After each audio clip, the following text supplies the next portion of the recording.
féticher contre toi. Ça ne peut pas marcher.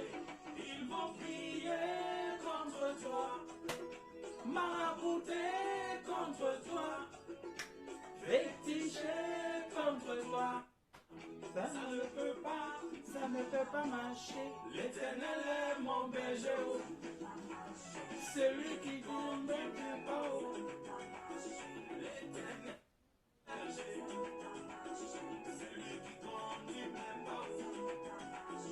Enlève ton nom dans ta bouche. Hey, c'est qu'on a pu. Je t'ai dit, ça peut pas marcher. Ça peut pas marcher. Ça peut pas marcher. Et tous ceux qui t'accusent, tous ceux qui parlent dans les fétiches, ça peut pas marcher. Ça peut pas marcher. Ils vont crier contre toi, marabouter contre toi, féticher contre toi. Mais laisse-moi te dire, ça ne peut pas marcher. L'Éternel est mon berger, et il est ton berger, celui qui conduit mes pas. L'Éternel est mon berger, celui qui conduit mes pas. Enlève mon nom dans ta bouche. Quel est ce Congo ça sur toi? Je t'ai dit.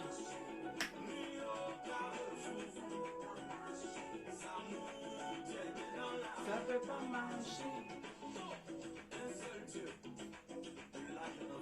Hey, c'est vrai. Ça peut pas marcher. Laissez encore, je suis très en joie ce matin. Ça encore, je mets un autre morceau qui me touche.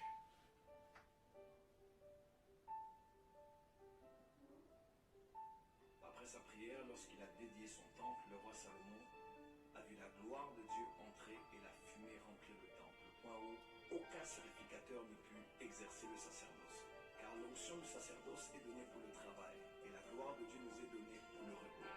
Aujourd'hui dans l'église, finitive, c'est de la gloire de Dieu, la Shekinah, que nous avons besoin.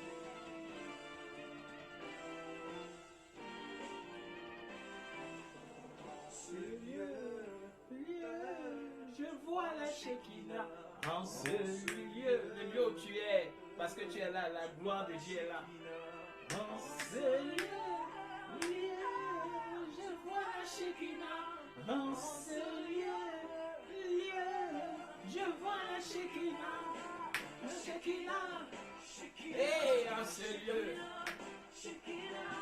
je la vois, je la vois, la Shekinah, elle entre en ce lieu, comme la nuée en ce lieu, elle te touche, elle te change, elle te transforme. Oui, je la veux.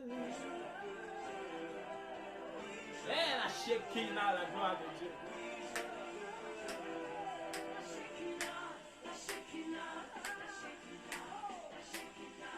La Shekinah, la Shekinah, la Shekinah, la Shekinah. Je ne peux plus vivre sans elle. Et comment je peux vivre avec sans elle? Jamais. Hey! Merci Jésus. Je viens, attendez d'abord, j'arrête des gens qui m'appellent. Je vais bénir l'Éternel ce matin. Je me suis levé ce matin et on m'a appelé de l'étranger. Et ma joie était immense et extraordinaire parce que on m'a expliqué d'un cas que j'avais mis comme intention de prière devant Dieu pendant longtemps. Bon, pas pendant longtemps, pendant quelques semaines. Et on était en train de dire que le cas est grave. On ne sait même plus, la personne va vivre. Elle a un cancer très avancé. Étant là-bas en Europe, ils avaient même prévu faire des dons d'organes. Donc le cas était vraiment très grave. Mais on m'appelle, déjà on est en train de travailler et Dieu révèle qu'elle sera guérie. Malgré que c'est cancer, il va surprendre les gens.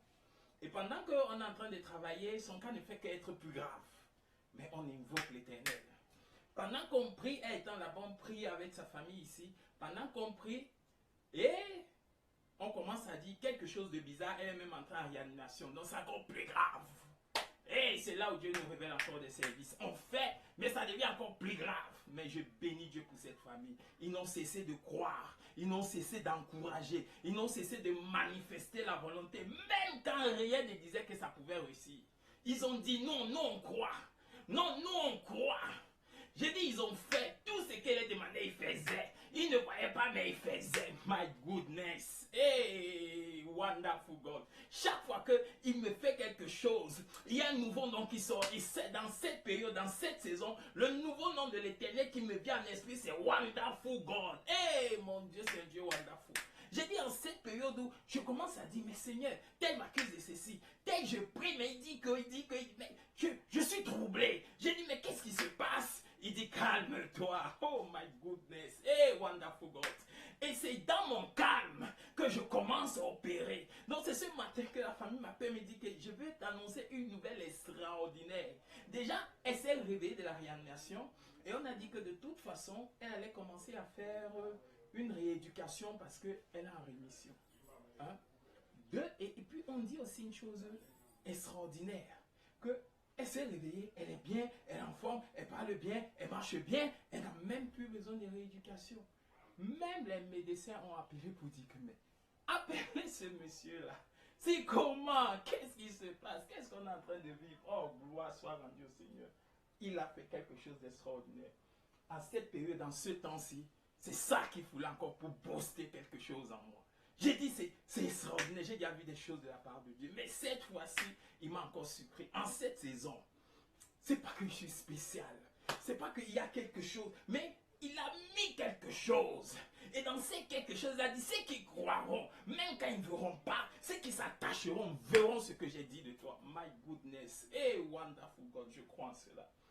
C'est pour ça que aujourd'hui, dans toutes ces joies, je veux parler de la destinée. Parce que pendant longtemps, beaucoup de gens m'ont interpellé en disant l'homme de ma destinée, la femme de ma destinée, ceci de ma destinée, ceci de ma destinée.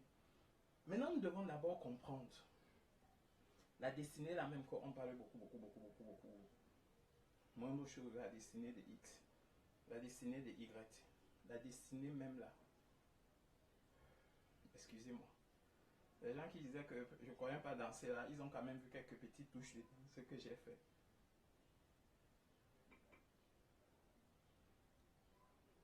Donc quand la joie me déborde comme ça, là, je ne peux rien d'autre faire que de chanter pour la gloire de mon Dieu.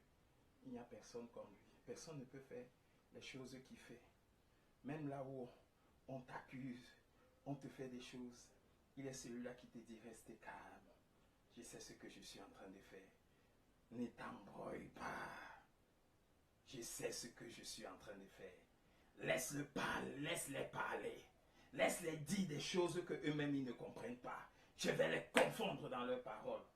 J'aime ce Dieu-là. Quand il commence à faire, ça ne dépend plus de toi. Ça ne dépend pas de parce que tu pries beaucoup.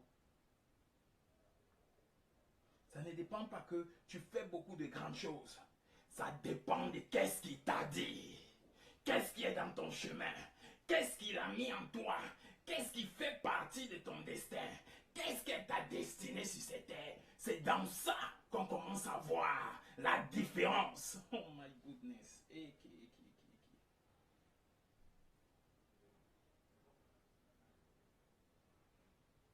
La destinée, c'est quoi? La destinée, c'est quelque chose que Dieu met à quelqu'un comme ce qu'il doit faire. Le dictionnaire dit ceci, hein. La destinée, c'est quoi? Fixé d'avance dans l'ordre des événements d'un parlant d'un destin.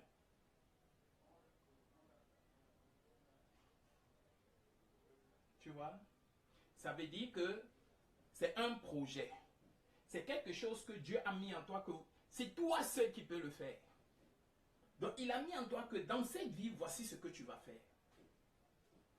Tout le monde n'a pas la destinée très glorieuse. Dieu, le Saint-Esprit par la grâce de Dieu m'a amené. Oh merci Jésus. Pardon, j'ai couru, le Saint-Esprit m'a ramené à l'autre. Laissez que je prie. Précieux Saint-Esprit, merci. Papa, je viens élever ton nom, je viens élever ta grâce, je viens élever ta puissance. Laisse que je soumets cet endroit. Laisse que je soumette toutes choses. Laisse que dans le nom de Jésus-Christ de Nazareth, tout soit soumis. Seigneur, laisse que, papa, ton message impacte, que ton message touche, que les cœurs des gens soient saisis, afin qu'ils voient la gloire de ton nom, Seigneur Dieu de grâce. Papa, Seigneur, que ce ne soit pas moi, mais que c'est toi qui parles au travers de ces gens. Je te prête mon corps, je te prête ma bouche, afin que tu affectes la multitude, afin que beaucoup soient touchés par ce message et soient transformés. Merci pour tout ce que tu vas libérer, car toi-même tu as dit, ta parole a été libérée pour guérir. Que la guérison se passe dans le corps, dans l'âme, dans tout ce qui est l'être qui était malade. Dans le nom puissant de Jésus-Christ de Nazareth, j'ai prié. Amen. Je disais ceci, la destinée c'est quoi? Pardon, c'est dernier temps il fait très chaud. Celui qui est touché là, on va expliquer. La destinée c'est quoi? La destinée, c'est ce que l'organigramme que Dieu a mis en toi pour ce que tu dois faire sur cette terre. Ça veut dire que c'est Dieu qui vient. Tu vois, ceux qui ne croient pas en Dieu disent que la destinée, c'est le destin, être, machin, machin. Non, mais la destinée, en réalité, en termes bibliques, en termes spirituels, c'est quelque chose que Dieu met en toi pour que tu dois faire.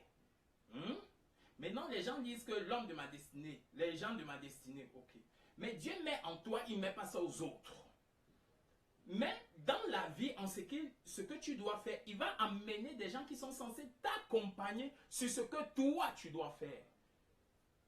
Il va amener des gens que tu dois modeler pour t'accompagner sur ce que toi, tu dois faire. Est-ce qu'on est ensemble? Mais ce n'est pas ces gens-là qui l'accusent, mais c'est toi, parce que c'est en toi qu'il a mis l'ordre de faire X ou Y. Mais les destinées la varient. Ça veut dire que toi, tu peux avoir l'ordre de balayer, toi, tu peux avoir l'ordre... J'ai demandé un jour, le Saint-Esprit me faisait méditer, il dit que vous parlez trop de gens qui ont construit des très très très grandes choses. Ça veut dire que, oh, les avions, tu vois des trucs... mais... Qui peut donner le nom de celui qui a eu l'idée de la fausse éthique? Qui peut donner le nom de celui qui a eu l'idée du WC? Mais c'est des choses pratiques que tu utilises tous les jours. Vous voyez un peu comment ça fait. Donc, il y a des choses minables qu'on néglige. Mais on va voir le iPhone. Je veux le iPhone, je veux le, je sais plus, les nouvelles marques là. Mais, qui connaît le nom de celui qui a fait les points d'interrogation que tu mets sur le iPhone? Les petits points là. Pour que ta phrase, tu écris à quelqu'un, la phrase a un sens. Les points, les virgules et autres. Tu peux donner le nom de celui qui a fait ça, mais c'est important pour toi jusqu'à l'heure, tu l'utilises. Malgré les multiples téléphones qui sont gadgets et machins, Steve Jobs et tout ça que tu connais.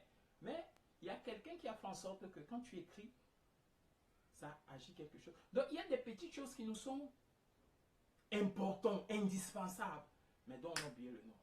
Mais dans les destins de ces gens, ce qui fait que c'est ce qu'ils doivent faire. Et béni soit l'Éternel parce qu'ils ont accompli ce qu'ils doivent faire. Et laissez-moi vous dire, Dieu peut te donner la destinée, mais tu peux échouer. Ça veut dire qu'il met en toi ce que tu dois faire, mais tu échoues. Alors il va remplacer. C'est un Dieu créateur, il va créer autre chose. Est-ce qu'on se comprend? Maintenant, entrons dans la Bible. Je vais vous expliquer quelque chose que j'ai lu qui m'a beaucoup plu. Je suis dans Genèse 2 à partir du verset 15. L'Éternel Dieu prit l'homme et le plaça dans le jardin d'Éden pour qu'il cultive et le garde. L'Éternel Dieu donna cet ordre à l'homme. Tu pourras manger les fruits de tout arbre du jardin, mais tu ne mangeras pas le fruit de l'arbre de la connaissance du bien et du mal. Bon, Genèse 2, 15 à 17. La destinée de l'homme était de quoi? Qu'il cultive et qu'il garde le jardin d'Éden. Est-ce qu'on est d'accord avec ça? Est-ce qu'on est d'accord avec ça? Sa destinée, ce que Dieu lui a demandé de faire, ce que Dieu lui a préconisé, ce qu'il avait comme travail.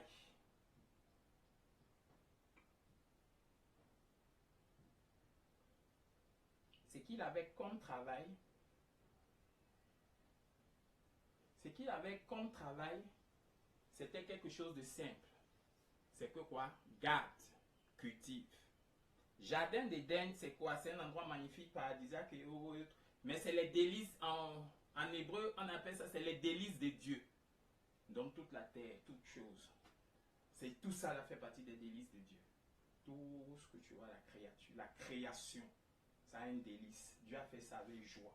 Tout ça fait partie à délices. Ce sont les délices de Dieu. Donc quand tu détruis la création, Dieu te détruira. Comme quand il dit, quand tu détruis son temple, il te détruira. Son temple n'aime pas simplement l'homme qui l'a fait. Si tu détruis la nature, Dieu te détruira. Si tu fais ceci de mal à ce que Dieu a construit, Dieu te détruira. Parce qu'il dit, celui qui néglige est semblable à celui qui détruit. Détruit quoi? Pas simplement l'homme, mais tout ce qu'il a construit. Parce que si tu es enfant de Dieu, permettez que je recadre. Si tu es enfant de Dieu, tu dois comprendre. Tu dois savoir que les choses de Dieu sont faites avec amour et c'est un délice. C'est-à-dire que c'est quelque chose d'important qu'on doit faire attention quand on l'a. Est-ce que quelqu'un en a ensemble?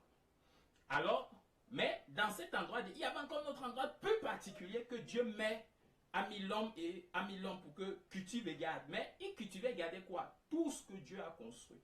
En fait, l'homme n'était pas censé simplement rester au jardin d'Éden auprès de Dieu. Mais il était censé parcourir toute la terre. Sinon, Dieu n'aurait pas construit toute la terre. L'endroit, si qu'on nous parle de la Bible, n'est qu'une parcelle d'un lieu. Or, Dieu avait construit quelque chose d'extraordinaire que l'homme devait remplir. Qu'est-ce qu'il a dit? Remplissez, assujettissez. Pourquoi il a construit toutes ces choses? Il a construit les animaux, il a construit. Mais l'homme, son rôle était qu'à un moment donné, il remplit tout ça. En fait, la joie de Dieu était que l'homme bénéficie de tout cela selon les orientations de Dieu. Il a simplement désobéi avant son temps. Voilà pourquoi les conséquences sont venues. Donc, Dieu lui donne sa destinée. Maintenant, les gens disent, ah, si tu as l'homme, tu as un mauvais homme. Si tu as une mauvaise femme, ta destinée va échouer. Mauvaise homme, mauvaise femme, c'est quoi? Je vais vous faire rire. Eh Jésus, aujourd'hui là c'est bon. On dit ceci, hein. L'Éternel dit, il n'est pas bon que l'on soit seul, je lui ferai une arbre semblable qui soit son vis-à-vis. Genèse 2:18. Tu essayes de voir. C'est pas l'homme qui choisit la femme. Tout ce que Dieu crée est bon. Dieu dit, toi, on vient. Il est venu. Écoute, voici ta destinée, voici ton destin, voici ce que tu dois faire. Laissez les noms bizarres, mais en fait, c'est simple. Voici ce que tu dois faire. Comme quand un parent, une mère ou un père dit à son enfant, le matin, voici ce que tu dois faire. Voici ce que j'attends de toi dans le futur. En fait, c'est ce que Dieu a mis en lui. Il a dit, en toi, voici ce que je t'ai donné comme travail. Voici ce que tu es censé faire. Et parce que tu ne peux pas le faire seul, je vais te faire quelqu'un qui va t'aider dans ça.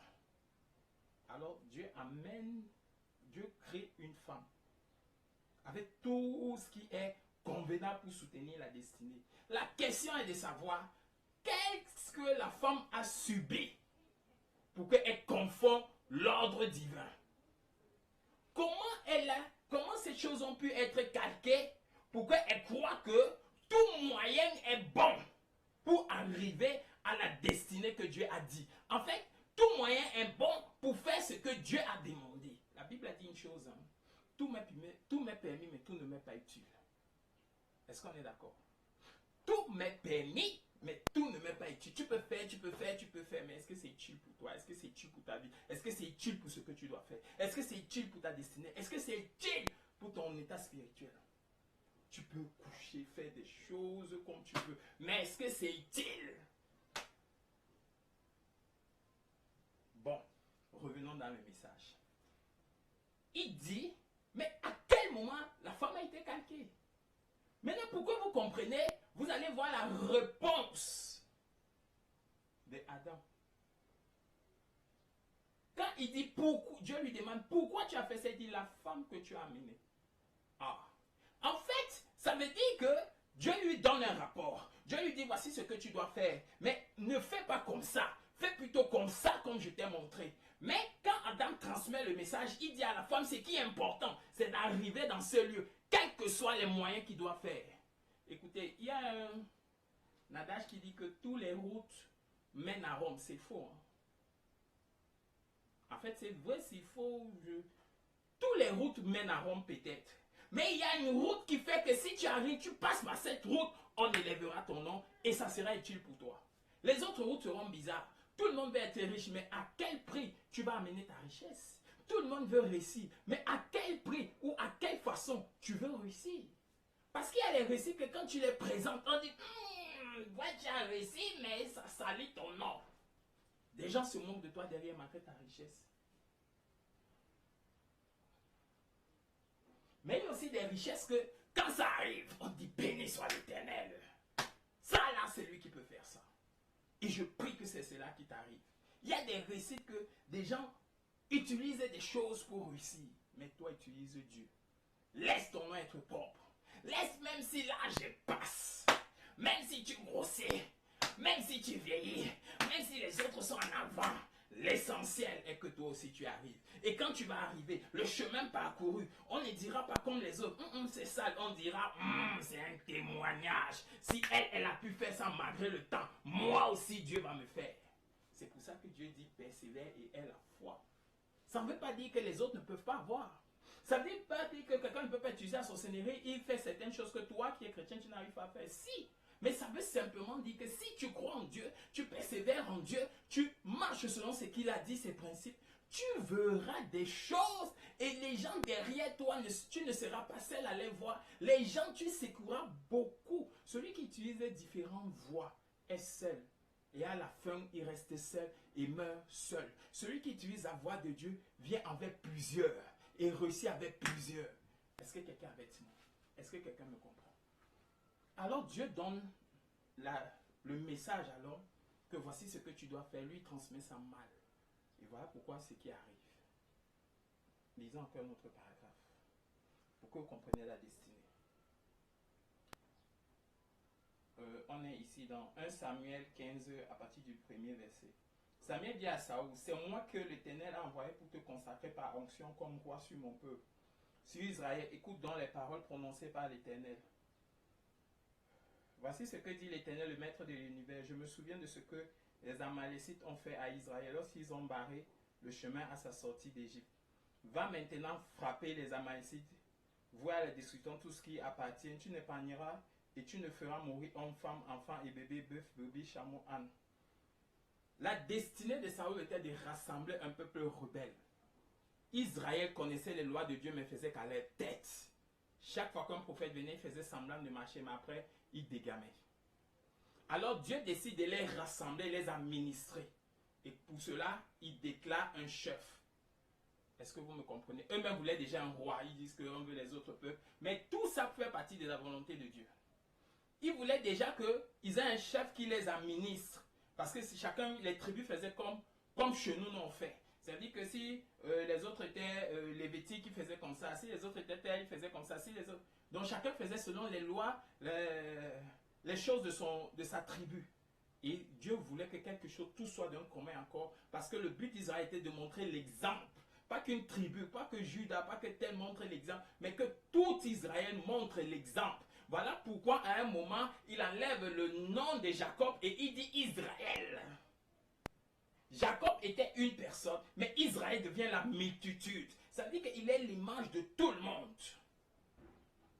Tu peux être Douala, tu peux être Bamleke, on va dire chez nous, comme nous, je suis Camerounais, je suis Douala d'origine, on va dire que, hey, je suis Douala, les Douala font comme ça, les Bassa font comme ça, les Bamleke font comme ça. Non, il disait que tout le Cameroun doit faire. Quand tu vois un Camerounais, voilà son comportement. On n'entre pas dans les bassesses des tribus.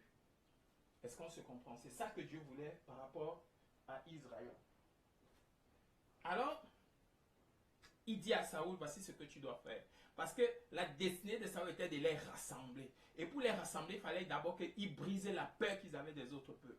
Alors, il devait être sauvage, il devait être agressif, il devait être faire beaucoup de choses bizarres.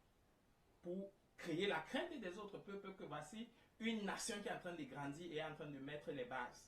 Et pour cela, tu vois, beaucoup de gens qui ont construit des nations vont dire que pour construire des nations, ils ont fallu qu'ils bagarrent entre eux-mêmes d'abord. Il fallait qu'ils bagarrent contre les autres. Il fallait qu'ils soient d'une sauvagerie extrême. Pour que les autres nations aient peur et qu'on le laisse administrer sa nation et que sa nation commence à le reconstruire. Ceux qui ont commencé à mettre les voies ont fait beaucoup de dégâts, mais à la fin, voici ce que... Écoutez le pays français, les guerres qui ont été faites, les États-Unis, tous ces pays, Chine, chacun va te dire ce qui a été passé pour que le peuple soit administré. Ok. Maintenant, c'est dans ça qu'on donne la destinée de Saoul, c'est de les ramener à ce niveau. Et de ce fait, on lui donne, il a des gens qui l'accompagnent. pour cela. Mais même lui-même aussi échoue à sa mission. Maintenant, on entre aussi, je vais vous citer encore notre verset. Je suis dans 1 Samuel 16, 12. Isaïe envoya quelqu'un chercher, il dit à Samuel, lève-toi, verse lui, car c'est lui. Samuel prit la corne d'huile et le consacra par onction au milieu des frères. L'Esprit d'Éternel vient sur David à partir de ce jour et par la suite. Laissez que je dépose la tablette pour que je parle. Qu'est-ce que je suis en train de dire? Je suis en train de dire une chose qui est simple.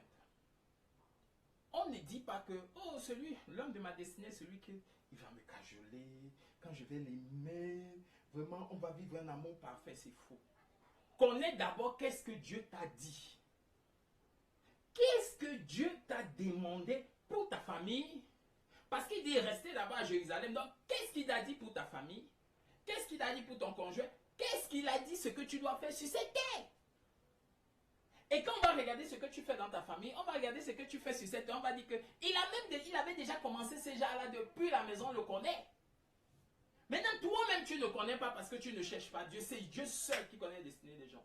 Vous avez vu la Bible, c'est Dieu qui disait voici ce que tu dois faire parce que c'est lui qui t'a construit et il sait ce qu'il a mis en toi et ce qui est ton potentiel, ce que tu dois faire. Tant que tu ne cherches pas d'abord ce qu'il t'a dit, tu ne pourras pas avoir. Mais tu es plus préoccupé. Oh Seigneur, mon mariage. Seigneur, mes enfants. Seigneur, l'argent. Seigneur, ma famille. Est-ce que c'est ce qu'il t'a demandé? Qu'est-ce que tu es censé faire? Et quand tu sauras ce que tu es censé faire, tu ne regarderas plus l'homme là que comment il me fait souffrir comme ça. Est-ce qu'il est vraiment la personne de ma destinée? Écoutez, la Bible ne nous a pas pris qu'il est cas des gens qui étaient aux alentours. David, on lui a donné ce qu'il doit faire. Il doit être roi. Mais quel est le désordre qu'il a fait? Mais est-ce qu'il n'a pas marché selon sa mission? C'est toi qui modèles les gens à côté de toi. Laisse-moi les histoires de l'homme de ma destinée. Non. Quand on te dit même qu'il n'est pas l'homme qui devait vivre avec toi, c'est qu'on regarde ce que tu es censé faire, ce que tu es. Et on dit que toi et ce comportement-là, ça ne pourra pas bien marcher. Ce sont des comportements opposés. Maintenant, si vous commencez à être honnête devant Dieu, Dieu va vous modeler et va vous mettre ensemble. C'est lui qui juxtapose tous les boulons. Il va trouver comment vous juxtaposer. Mais chaque personne a son boulon qui va l'aider à accomplir ce qu'il doit faire. Ça, c'est une réalité. Mais tu peux vivre avec quelqu'un 10 ans. Mais parce que tu commences à avoir des blessures, tu dis que... Ah, mais ce n'est pas les blessures là qui font ta destinée. Mais est-ce qu'il t'empêche de faire ce que tu dois faire? Est-ce que tu connais même ce que tu dois faire? Là, il y a un véritable problème. Si ton rôle est d'être une grande femme, alors tu dois déjà commencer à marcher comme une grande femme. Et de ce fait, tu ne vas pas supplier quelque chose. Tu n'auras pas l'habitude de quelqu'un qui quémante. Ni en amour, ni en rien. Même quand tu marches, la nature reconnaîtra qu'elle marche selon ce que Dieu lui a dit. Alors nous n'allons qu'obéir. Laissez-moi les histoires de ma destinée, Tu ne connais même pas ce qu'on t'a demandé de faire. Tu ne cherches même pas Dieu à dire que Seigneur, pourquoi ça tarde? Peut-être ça tarde parce que tu es loin de ce que Dieu t'a demandé de faire. Écoutez, hein. C'est Dieu qui dit, Adam, voici ce que tu dois faire. Mais la Bible dit que le premier Adam a échoué, il a mis le second.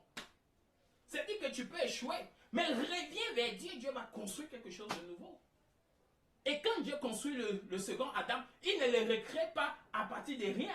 Il le recrée à partir du premier Adam. C'est-à-dire qu'il a dit à Adam, tu es échoué, mais fais comme ça, tu vas accomplir certaines choses qui vont me pousser à recréer quelque chose. Quand Jésus vient, il vient selon la sémence de l'ancien Adam.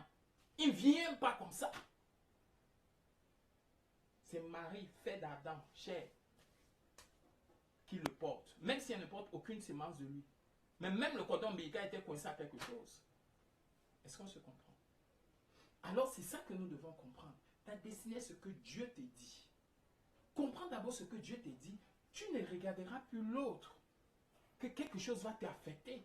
Si Dieu te dit que, écoute, ta part est de faire comme ça. Comment tu vas marcher avec quelqu'un de contraire? Non. Tu vas dire que moi, je sais déjà ce qu'on m'appelle à faire. Si toi, tu ne peux pas m'aider à ça, tu ne pourras pas. Quand on dit aux enfants que faites des groupes entre vous pour faire un projet, il ne va pas chercher quelqu'un qui va faire un projet différent de ce qu'on lui a demandé. Les groupes vont se constituer des gens qui ont les mêmes idées. Toi, tu marches avec quelqu'un, dès la base, il a déjà une idée différente. Voilà pourquoi les mariages traînent. Voilà pourquoi les grossesses traînent. Voilà pourquoi les situations traînent. Parce qu'on est même aveuglé. On regarde plus le bien-être. Mais qu'est-ce qu'il t'a dit? Qu'est-ce que Dieu a dit pour toi? Toi, concernant ta maison, concernant ton foyer, concernant tes enfants, concernant ton travail, concernant ton mariage. Qu'est-ce que tu es censé faire sur cette terre? Quel est l'apport que tu dois apporter? Et en fonction de cet apport, tous ceux qui seront autour de toi, tu vas les pousser à marcher selon cet apport. Si Dieu t'appelle à élever la famille à une autre dimension, ça veut dire que tu ne vas que marcher avec des gens qui sont qui doivent te pousser à cela. Dieu n'a utilisé que Joseph pour que la famille soit sauvée à un temps difficile. Alors Joseph n'a que marché avec des gens qui pouvaient le faire ça. Une femme égyptienne qui était compréhensive de ce qu'il était. Un pharaon qui était compréhensif de ce qu'il était. Il ne s'est qu'appliqué à ça. Ben, c'était son rôle. Pas selon ce que ses frères lui avaient fait, mais selon ce que Dieu lui avait fait. Et il dit même à ses frères, ce n'est pas vous, mais c'est Dieu qui a fait cela pour que vous vivez. Et croyez-moi, Joseph a tout fait, il n'a pas une tribu. Hein. Ce sont ses enfants qui ont une demi-tribu. Est-ce que vous comprenez? Donc souvent même Dieu peut t'élever, ce n'est pas pour que ton nom soit élevé, c'est pour que le nom des autres soit élevé. Toi tu peux mourir pour ta famille, mais Dieu te dit non, je t'ai appelé plutôt à faire ceci pour tel. Alors quitte ça. Cherche d'abord ce que Dieu te demande. Et en fonction de ça, les choses liées à ça vont être comme une attraction qui fait en sorte. C'est-à-dire que si tu es déjà dans ce que Dieu te demande, écoutez, dès l'instant où Dieu m'a appelé dans le ministère, dans la marche, il m'a fait mon alliance. Ce n'est plus moi qui tourne à droite, qui tourne à gauche. Mais des gens sont attirés pour que mon ministère monte. À chaque période, Dieu suscite toujours quelqu'un qui va motiver d'une manière pour que ça monte. En fonction de ce qu'il m'a dit. Et qu'est-ce qu'il m'a dit? C'est simple. Rends Dieu réel dans la vie des gens. Laissez que je vous explique. Rends Dieu réel, palpable dans la vie des gens. Dans le miracle obligé. Mon ministère, c'est l'onction, c'est le miracle, c'est le témoignage de Dieu. Donc Dieu doit être vrai dans ta vie. Quand tu regardes comme ça, tu entends, tu vois le message, tu vois la Bible, tu dis c'est vrai. C'est pas simplement des paroles, c'est pas simplement un livre, c'est vrai. Tu parles de ça. Ce qui est écrit devient réel dans ta vie. Donc regardez la dimension dans laquelle on m'appelle. Et c'est pour ça pour tout le monde. Je n'ai pas de choix de grands, de petits, de moyens. Non, même dimension pour tous. C'est la réalité. Alors quand je me tourne, je dis Dieu me dit ceci, c'est ce qu'il te dit. Voilà ce que tu dois faire. C'est ce qu'il te dit. À un moment, je bagarre même que les gens puissent. Dieu me dit, tu te fatigues. C'est eux. Ça dit que je t'emmène quelque part. Toi, assure-toi d'être dans le chemin de ça. Les gens vont venir. Celui qui ne croit pas va être dégagé. Il ne fait pas partie de ton attraction. Pas qu'il est mauvais. Mais il ne fait pas partie de ce qui doit te pousser. Pour que toi, tu les amènes. C'est simple à comprendre. Très simple. J'ai trop bagarré. Que Seigneur, comment ceci? C'est s'il veut ceci, c'est si beau. Seigneur, pourquoi c'est... Non, il a dit non. Pourquoi les autres reçoivent facilement? Laisse-les dans leur compréhension. Toi, fais simplement ce qu'on t'a demandé. Et depuis là, je prends même le poids. Je ne souffre plus beaucoup. Ça devient facile. Si tu connais pourquoi, Dieu te demande de faire X. Et tu ne regardes plus ce que l'autre fait. Tu n'as plus le temps, toi-même ta part. Est-ce qu'on se comprend? Est-ce qu'on est ensemble? Et dans ce que je dois faire, je n'ai pas de parti pris sorcier ou pas. C'est que tout le monde doit voir que Dieu est réel. Et c'est aussi simple que ça. Je ne sais pas si j'ai expliqué concernant la destinée. Je prie que Dieu vous touche et vous ouvre l'esprit. Et je prie que vous retenez que la destinée, c'est toi-même. Selon, tu dois d'abord chercher ce que Dieu t'a dit. En fonction de ce que Dieu t'a dit, tu sauras comment amener le reste à la réalité. Que l'Éternel touche les cœurs et les esprits des gens. Soyez tous bénis dans le nom de l'Éternel. Et que la joie que je ressens, je la partage avec beaucoup. Que 13 personnes soient touchées dans la gloire de Dieu. Et que Dieu réponde à leurs prières au nom de Jésus.